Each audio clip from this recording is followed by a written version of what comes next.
जिन्हें कुछ नहीं आता था, वो ऐसे लिख कर, ऐसी वाणी लिख करके जाते हैं। आज भी लोग उनके दीवाने हुआ करते हैं। तो मैं आपसे इतना ही कहना चाहता हूं, आज भी लोग इन पर प्राण निछावर करने को तैयार हुआ करते हैं। ध्यान रखना, क्या था इनके पास? मीठी वाणी, ध्यान रखना। और आज इतने औरंगाबाद के हजारों लोग यहाँ आकर के बैठे हैं, ये मीठा रसगुल्ला या गुलाब जामुन खाने नहीं बैठे हैं, ये संत की मीठी वाणी सुनने के लिए दूर दूर से चलकर यहाँ आए हैं। ध्यान रखना, दूध फट जाए, दूध फट जाए, दूध फट जाए तो गुस्सा कौन करता है? बोलो, दूध फट जाए तो गुस्सा कौन करता है?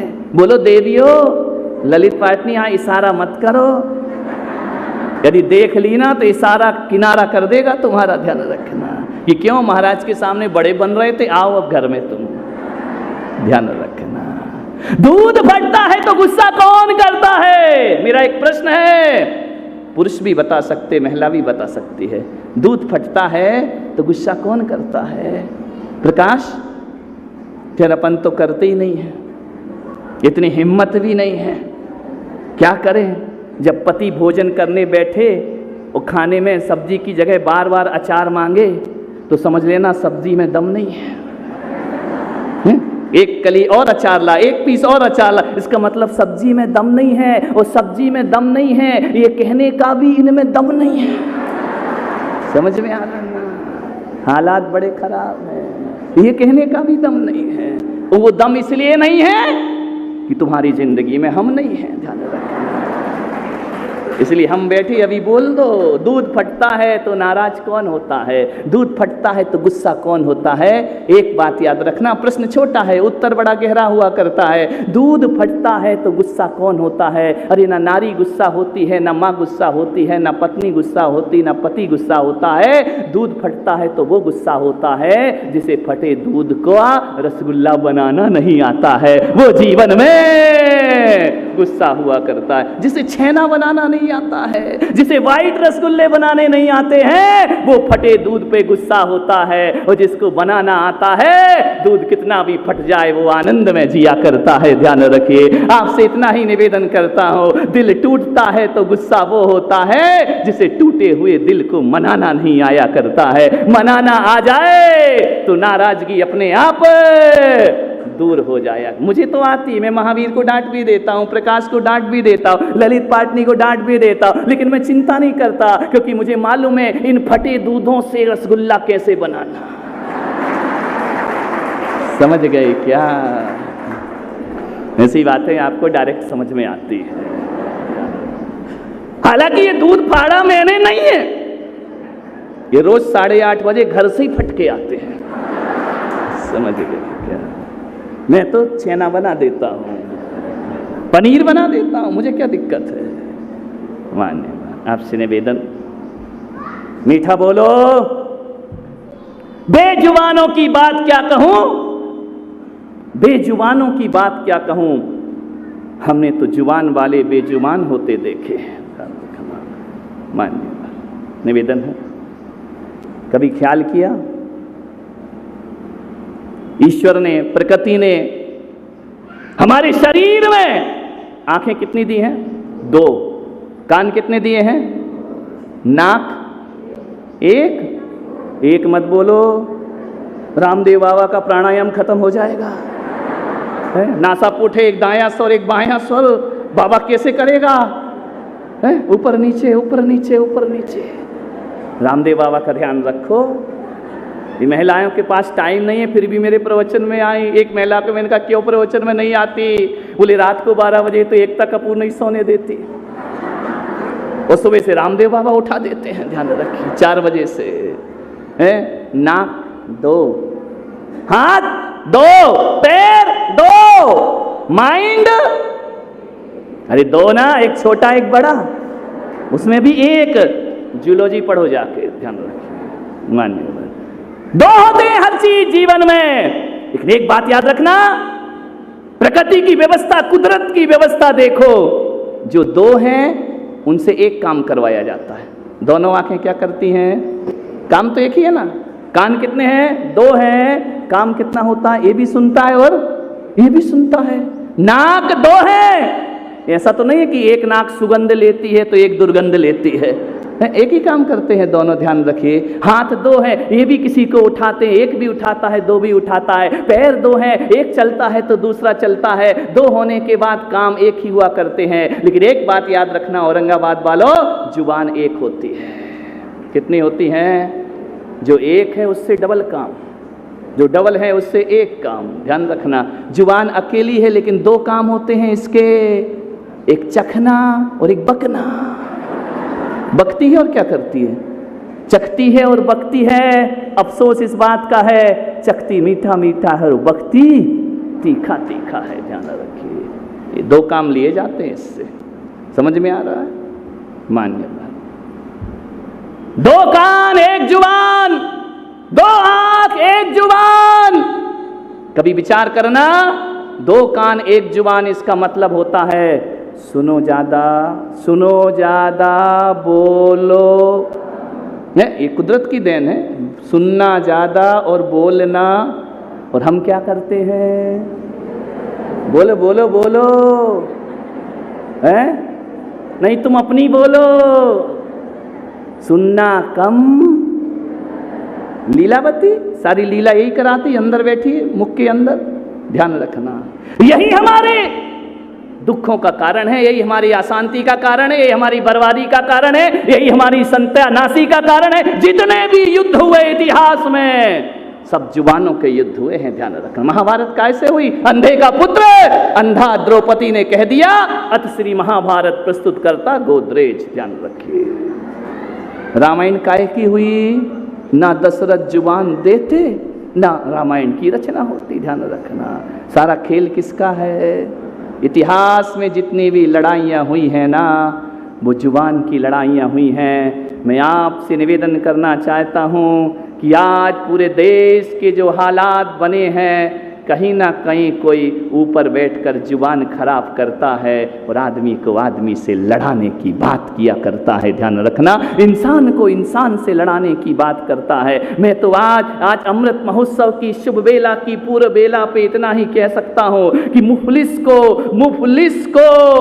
गुलिस। ध्यान रखना, आज मैं इतना ही निवेदन कर रहा हूँ कि मुफलिस को शहंशाह बना दे माता, मुफलिस को शहंशाह बना दे माता, उजड़े हुए को गुलस्तान बना दे माता, और जिसमें इंसान इंसान बन के रहे ऐसा हिंदुस्तान बना दे।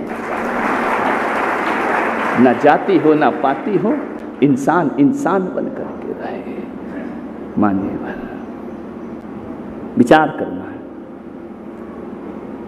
एक निवेदन याद रखना, बोलो तो इंसान की तरह बोलो, बोलो तो इंसान की तरह बोलो, वरना जानवर की तरह मौन रहना सीख लो। ध्यान रखना, जानवर बोलता नहीं है ना, ऐसी जिंदगी बनाना। बोलो तो अच्छा बोलो। महावीर ने कहा, प्रिय बोलो, हित बोलो, अच्छा बोलो, बुरा मत बोलो। बोलने को मना नहीं है, ये कुदरत का वरदान है कि मनुष्य को बोलने की ताकत दी गई है, वरना जानवरों के पास बोलने की ताकत नहीं हुआ करती है, नरकों में बोलने की ताकत नहीं हुआ करती है, और देवताओं से अपना कभी पाला नहीं पड़ा करता है। इसलिए नहीं मालूम उनके पास क्या है और क्या नहीं है, लेकिन इंसान को बोलने की खूबसूरत अदा परमात्मा ने सौंपी है, कुदरत ने सौंपी है, बोलने की कला। एक बात याद रखना, इसको सही रखो, आवाज सही रखो, जुबान सही रखो। मान्य बहुत बोलता है मन, इतना बोलता। कुछ लोग इतना बोलते हैं, इतना बोलते, दिन तो छोड़ो रात में भी बोलते हैं। कम से कम जानवर रात में तो नहीं बोलता है, और रात में भी नहीं। कुछ तो ऐसे हैं औरंगाबाद में जो नींद में भी बड़बड़ाते हैं। ध्यान रखना, नींद में भी बोले जाओ, नींद में भी चैन नहीं है उनको जिंदगी में। मानिए, अच्छा बोलो। खुदा को भी पसंद नहीं शक्ति जुबान में, इसीलिए नहीं दी उसने हड्डी जुबान में। ध्यान रखना, जुबान में हड्डी नहीं हुआ करती है, वो शक्ति पसंद नहीं किया करता है। एक ही निवेदन, वाणी में वीणा की झनकार होना चाहिए, लेकिन आज हमारी वाणी में बाण बसे हुए हैं जो लोगों के दिलों को भेद दिया करते हैं। वाणी बहुत अच्छी होना चाहिए। तुलसी मीठे बचन ते सुख उपजत चहु और वशीकरण एक मंत्र है, तज दे वचन कठोर। ध्यान रखना, वशीकरण कोई मंत्र इस धरती पर है तो मीठी वाणी से वशीकरण, उससे बड़ा कोई नहीं हुआ करता है। और एक बात याद रखना, मीठी वाणी में तो वह तासीर होती है कि अंधा भी इसे समझ लेता है, गूंगा भी इसे समझ लेता है। इतनी ताकत होती है कि जहरीला सांप भी मीठी धुन सुन लेता है तो वह भी पिटारे में आना तैयार हो जाया करता है। मीठी वाणी में वो ताकत होती है। हमेशा बोलो, मीठा बोलो, कभी किसी की आलोचना मत करो, कभी किसी की निंदा मत करो। एक नियम यदि पूरा हिंदुस्तान में हो जाए कि हम किसी की बुराई नहीं करेंगे, मैं कहता हूँ लड़ाइयाँ मिटने में ज़्यादा देर नहीं लगेगी। लेकिन हम बुराई करते, हम कमियां देखते, हम बोलते हैं, बार बार उलाहना देते हैं, इसने ऐसा किया, उसने वैसा किया। मेरे भाई मत करो निंदा। और ध्यान रखना, मुंह पर ही प्रशंसा मत करो, पीठ पीछे भी प्रशंसा करो। अपने दुश्मन की हकीकत में होता क्या है कि हम दुश्मन की पीठ पीछे बहुत बुराई करते हैं। ध्यान रखना, कहीं नहीं है तो उसकी बुराई में लग जाएंगे, सामने खड़ा है तो प्रशंसा करेंगे। ऐसी जिंदगी मत जियो, दुश्मन की भी पीठ पीछे प्रशंसा करो। और मैं तो कहता हूँ सामने करो या ना करो, दुश्मन की पीठ पीछे इतनी प्रशंसा करो, इतनी प्रशंसा करो कि जब ये संदेश उसके पास पहुँचे वो अपनी दुश्मनी से शर्मिंदा हो जाए और तुम्हारे गले लगने को तैयार हो जाए। ध्यान रखना, बुराइयाँ मत करिए, निंदा मत करो, चुगली मत करो, महिलाओं सुधर जाओ। ध्यान रखना, नहीं ये भी कम नहीं है, ये भी वही है, लेकिन थोड़ा सा विचारों को मेरी सभा में सुकून मिल जाता है? महिलाएं तो हंसती रहती हैं तो घर में भी हंस लेती हैं, इसलिए मैं हंसाता हूँ कि शादीशुदा कम से कम यहाँ तो हंस लो तुम लोग। घर में तो हंसी पे बैन लगा हुआ है, ध्यान रखना। और यहीं खुल के हंस सकते और कहाँ हंसोगे जा करके। और मेरी सभा में आकर बैठो तो बिल्कुल दिल खुश हंसने का करे तो हंस लिया करो। और एक नियम पालना कि जब भी हंसो तो इधर मत देखा करो, ये सोच कर कि बैठो कि मैं अकेला आया हूं। ध्यान रखना, और पता एहसास बना रहा कि बीवी है तो हंसना मुश्किल हो जाएगा। ध्यान रखना, देखना ही नहीं उस तरफ, अपने को तो हंसना है, आनंद लेना है। ध्यान रखिए, मुस्कुराहट के साथ जियो। मालूम है एक बंदर होता है और एक इंसान होता है। बंदर जानते, बानर मराठी में क्या बोलते हैं? बोलो ना। वैसे तो मुझे चेहरे ही देख के समझ में आ रहा, बोलने की जरूरत नहीं है ना? ध्यान रखिए, एक बंदर होता है, एक बंदर होता है। वो बंदर में भी एक क्वालिटी होती है, चिंपांजी, बिल्कुल ब्लैक, नीग्रो, कालिया। समझ में आ रहा? उसको देखना, कभी देखा उसको टीवी पे, डिस्कवरी चैनल पे देख लेना आज जा करके।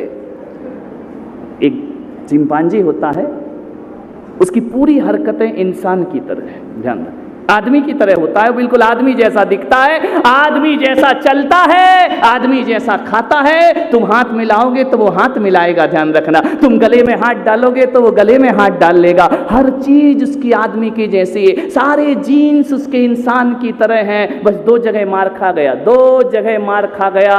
यदि वो दो जगह सही होता तो आज वो चिंपांजी नहीं, वो इंसान होता। ध्यान रखना, दो जगह वह कहाँ मार खा गया। एक तो वो आदमी की तरह सोच नहीं सकता और दूसरा आदमी की तरह बोल नहीं सकता। ध्यान रखिए, बस दो कारण से वो जानवर बन गया। औरंगाबाद वालों, मैं भी आपसे कहता हूं, ये दो चीज तुमने भी जीवन से हटा दी तो तुम में और उसमें फिर कोई अंतर नहीं हुआ करता है। तुम शकल के इंसान हो सकते हो लेकिन अकल के इसीलिए तो डार्विन ने कहा कि मनुष्य बंदर की प्रजाति का है। ध्यान रखना, दो चीज में मार खा गया वो।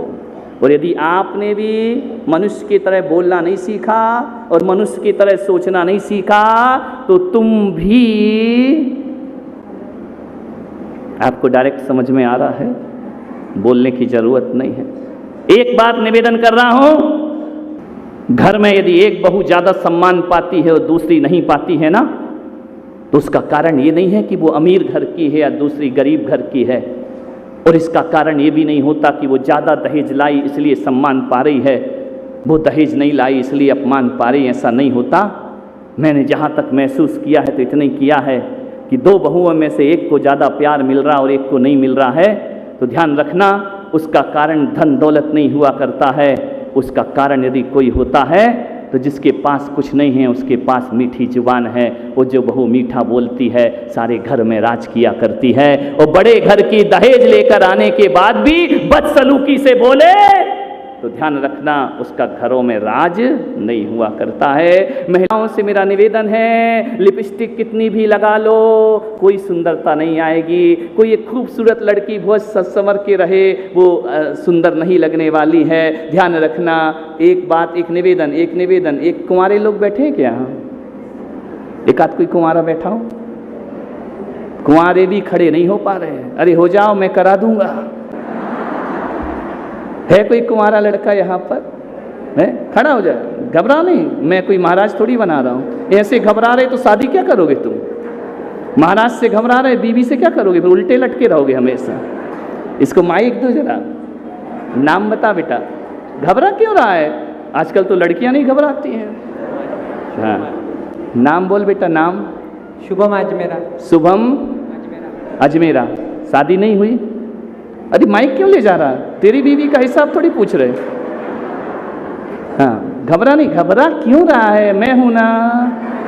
हाँ बोल, इसी चक्कर में नहीं हो रही। इतना घबराएगा तो कौन लड़की शादी कर लेगी?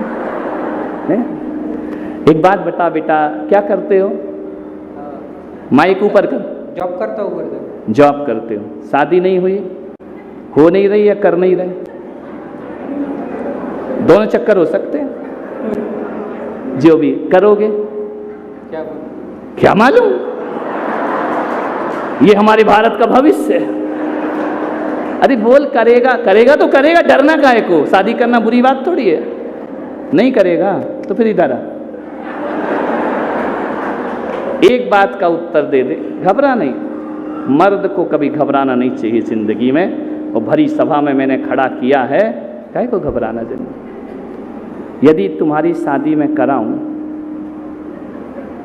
माइक ऊपर, थोड़ा और ऊपर, बेचारा कहाँ फंसा दिया प्रकाश तुम। एक बात बता दे, बस एक बात पूछना मुझे, ज़्यादा कुछ नहीं पूछना है। एक खूबसूरत लड़की है, मेरी शिष्या है, बहुत सुंदर है। उसके जैसी सुंदर कोई लड़की नहीं होगी। बहुत पैसा लेकर आएगी, बहुत दहेज लेकर आएगी, बहुत गोरी है। ये छोरे गोरी चमड़ी पे तो मरते हैं।